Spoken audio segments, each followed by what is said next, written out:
সম্মানিত উপাসক উপাসিকা বৃন্দ, সবার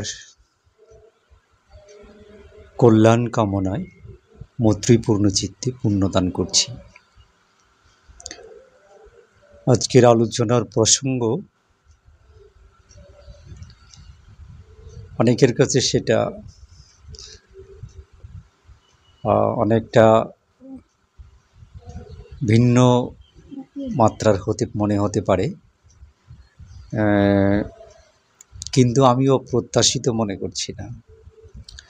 অনেকের হয়তো এই বিষয়ে জানার জন্যে আগ্রহও থাকতে পারে, কৌতূহলও থাকতে পারে। যে বিষয়ে বলতে চাই, আজকে আলোচনা করতে চাই, সেটা হচ্ছে আমরা জীবিতরা মরণের কথা কেন চিন্তা করব? মৃত্যুর কথা ভাবার প্রয়োজন আছে কিনা? মৃত্যু চিন্তা করলে জীবনের উপর কোন ধরনের প্রভাব পড়ে? কি ইতিবাচক পজিটিভ ইফেক্ট পড়ে, নাকি নেগেটিভ ইফেক্ট নেতিবাচক প্রভাব পড়ে? এই বিষয়গুলো আমাদের জানাটাও প্রয়োজন আছে মনে করছি। তারপরে হয়তো সিদ্ধান্ত নেওয়া যেতে পারে যে মরণ চিন্তা আমরা জীবিতরা করব কিনা আদৌ। অনেকের মতে আমরা জীবিত যারা আছি মরণ চিন্তা যদি করি, তাহলে তো আমাদের মধ্যে ভয় ধরে যাবে। মৃত্যু চিন্তা করলে আমরা তো কোনো কাজকর্ম করতে পারবো না। মরণ চিন্তা আমাদের মধ্যে ঢুকে পড়লে আমাদের স্বাভাবিক যে জীবনযাত্রা, ডেইলি লাইফ, এই প্রাত্যহিক জীবন তো অনেকটা ক্ষতিগ্রস্ত হবে,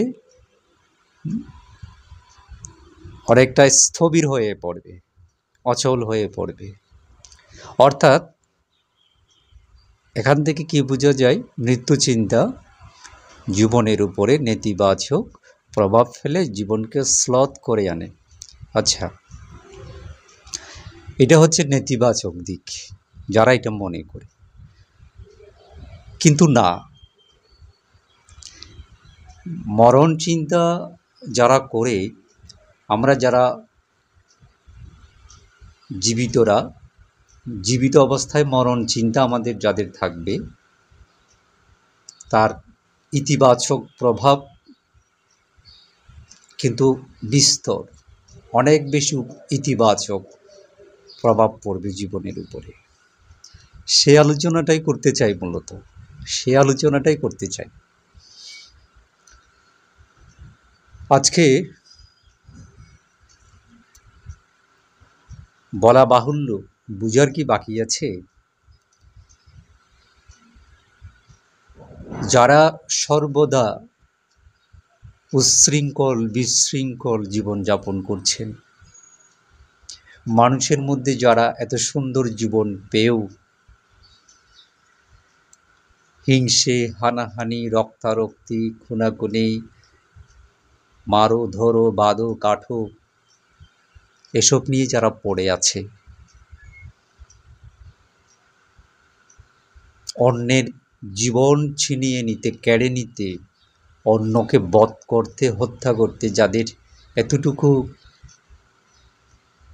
এতটুকু যাদের সংকোচ হয় না, হাত কাঁপে না, বুক কাঁপে না, তারা কি আসলে আদৌ মৃত্যু চিন্তা করেন? তিনিও যে একসময় মারা যাবেন, মৃত্যু তাকে গ্রহণ করতে হবে, মৃত্যুবরণ করতে হবে, সেটা কি আসলে সেই চিন্তা তার ভেতরে কাজ করে? আমার তো মনে হয় না। যারা মৃত্যু চিন্তা করতে পারেন,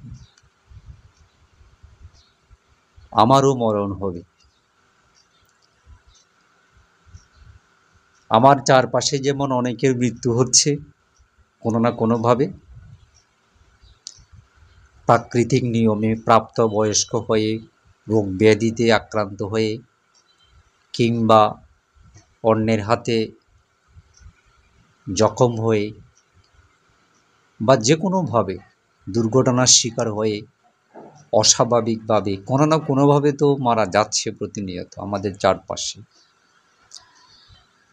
এবং সেখানে সুনির্দিষ্ট কোনো ধর্মবিশ্বাসের, ধর্মীয় জনগোষ্ঠীর নির্দিষ্ট কোনো শ্রেণী পেশার মানুষ নেই, নির্দিষ্ট কোনো বয়সের মানুষ নেই, নির্দিষ্ট কোনো জেন্ডার বা নির্দিষ্ট কোনো নারী পুরুষের বিষয় নাই।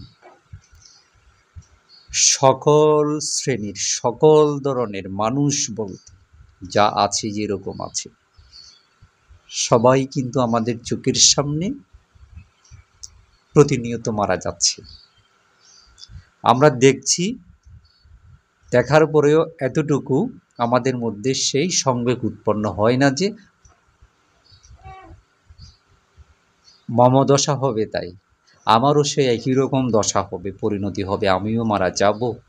আমি যেই হই না কেন, আবার যাই কিছু থাকুক না কেন, সব এক সময় এগুলা নাই হয়ে যাবে, নিজেও নাই হয়ে যাব। মানে এক সময় নিজের অস্তিত্বও থাকবে না। দুঃখিত। এ কথাটা কি আমরা যারা সদা সর্বদা আমরা মৃত ব্যক্তিকে দেখছি, মৃতদেহ দেখছি, বা আমাদের চারপাশে মৃত্যু ঘটনা ঘটছে দেখছি, কখনো একসাথে কোনো বিপর্যয়ে পড়ে অনেকের প্রাণহানি ঘটছে, এরপরেও কি আমাদের মৃত্যু চিন্তা হয়? তো মৃত্যু চিন্তা যদি হয়, ওইসব ঘটনা যদি আমাদের মধ্যে রেখাপাত করে দাগ কাটতে পারে, স্পর্শ করতে পারে, আমাদের লাভটা হবে আমি যে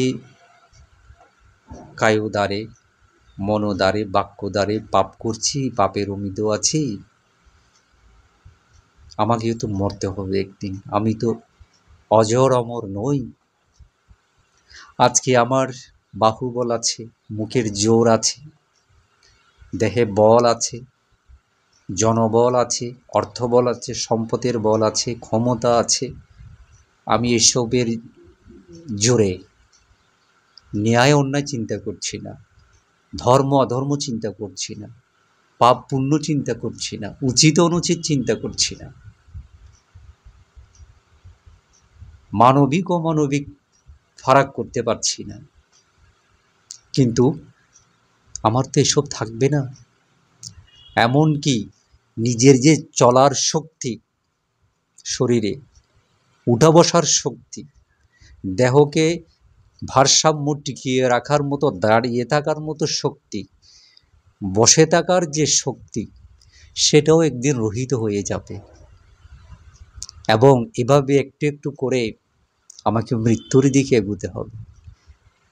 তাহলে আমি এখন কি করছি এসব?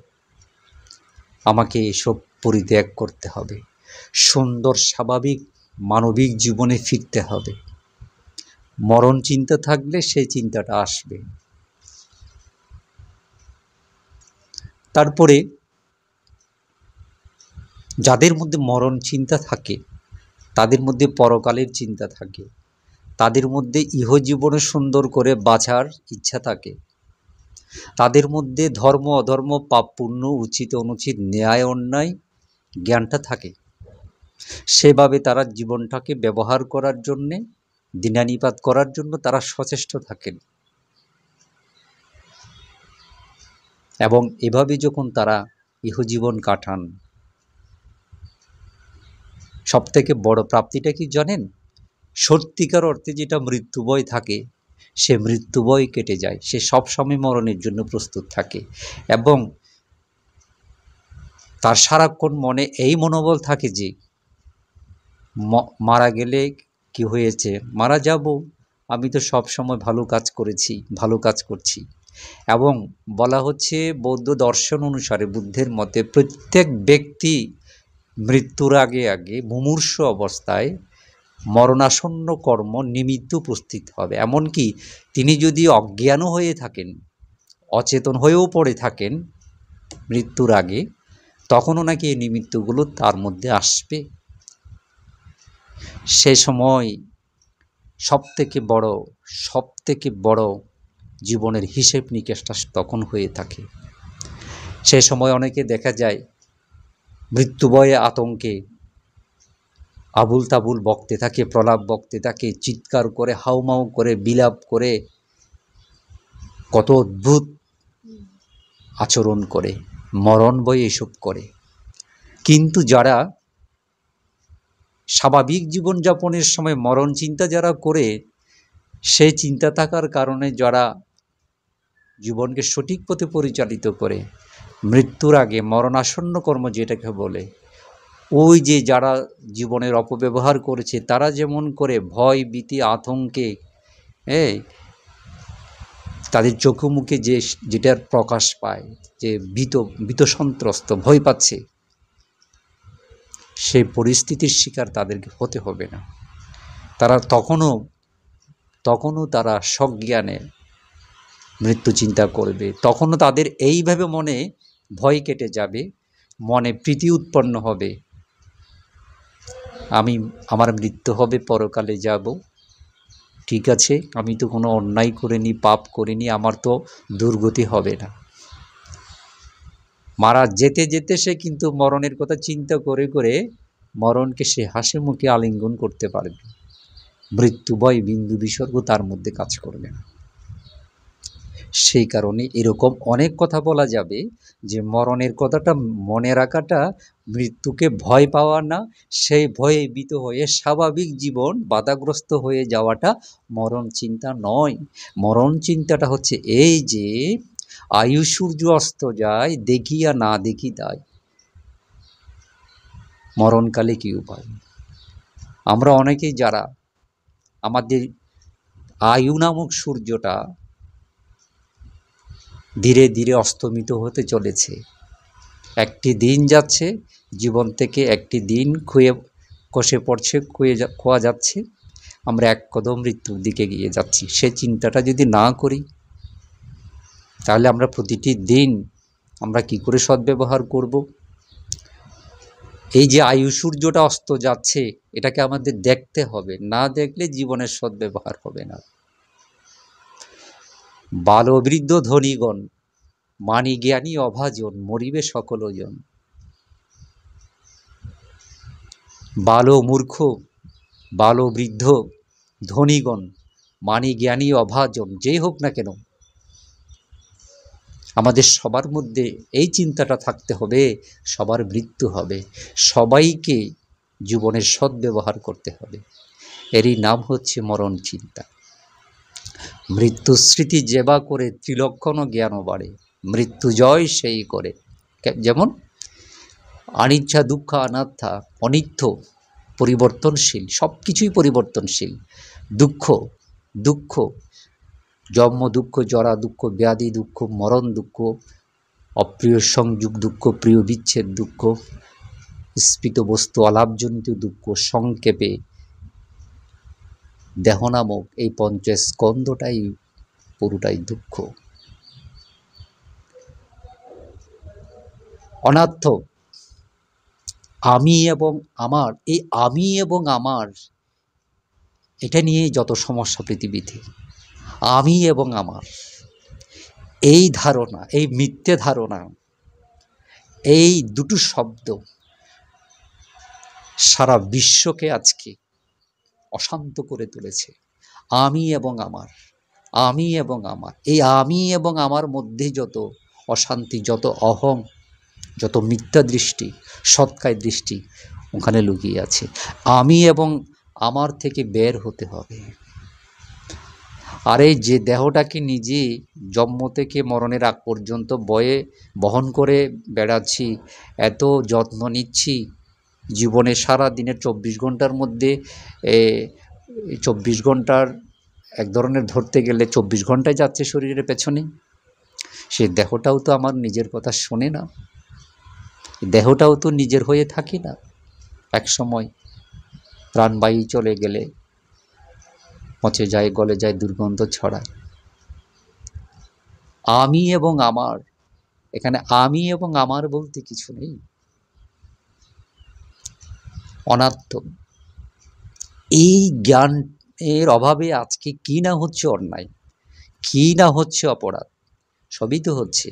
তো যারা মৃত্যু চিন্তা করে তাদের মধ্যে এই ত্রিলক্ষণ জ্ঞানটা উৎপন্ন হবে। আর এই ত্রিলক্ষণ জ্ঞান যার মধ্যে থাকবে সে একটি সুখী সুন্দর জীবন যাপন করতে পারবে। এটা নাই বলে আজকে আমরা, আমাদের মধ্যে যত সমস্যা, এরকম আরও অনেক কথা বলা যাবে, অনেক কথা বলা যাবে। সে কারণে মরণ চিন্তাটা করতে হবে এই কারণে যে জীবনটাকে যাতে যতক্ষণ বেঁচে আছি, প্রাণবায়ু আছে, যাদের জীবনটা সদ্ব্যবহার হয়, আমার দ্বারা যতক্ষণ বেঁচে আছি যাতে কোনো পাপ না হয়, অন্যায় না হয়, অধর্ম না হয়, সেই সব থেকে বাঁচার জন্য, নিজেকে ঠিকঠাক রাখার জন্যে, সৎপথে জীবনযাপন করার জন্যে এই মরণ চিন্তাটা থাকতে হবে। মরণ চিন্তা থাকা মানে মরণের প্রতি ভয় পাওয়া নয়, এবং মরণের ভয়ে ভীত হয়ে স্বাভাবিক জীবনযাপন বাধাগ্রস্ত হয়ে যাওয়া নয়। আশা করি বিষয়টা বুঝতে পেরেছেন। আমার কথাগুলো শুনবার জন্যে সবার প্রতি অনেক ধন্যবাদ এবং কৃতজ্ঞতা। সাব্বে সত্তা সুখিতা হন্তু, জগতের সকল প্রাণী সুখী হয়ে।